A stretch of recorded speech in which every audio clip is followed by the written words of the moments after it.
अस्सलाम वालेकुम नाज़रीन, JN न्यूज़ HD के साथ मैं हूं नाइला भट्टी। नजर डालते हैं आज की अहम खबरों पर।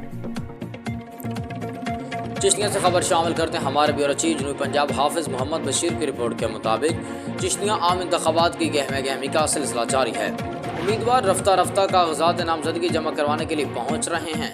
NA 162 के लिए चौधरी खलील अहमद इत्तेफाक सिटी ग्रुप के साथ कारकुनों की बड़ी तादाद में शिरकत। ढोल की ताब पर भंगड़े के साथ कागजात नामजदगी जमा करवाए। चौधरी खलील अहमद शाह हल्का NA 162 में MNA का इलेक्शन लड़ेंगे। आज तक चिश्ती में बाहर से लोग इलेक्शन लड़ने के लिए आते थे, अब नहीं। चौधरी खलील अहमद उम्मीदवार ने कहा कि हमारे हलके में बाहर से आकर लोगों ने हम पर जुल्म किए, अब ये नहीं होगा। हम अपने हलके में पर्चे करवाने वाली सियासत नहीं करेंगे, ना ही होने देंगे। तमाम हलके का मुतफ़िका फैसला है कि अब हम खुद अपने इलाके के लोगों के मसाइल हल करेंगे।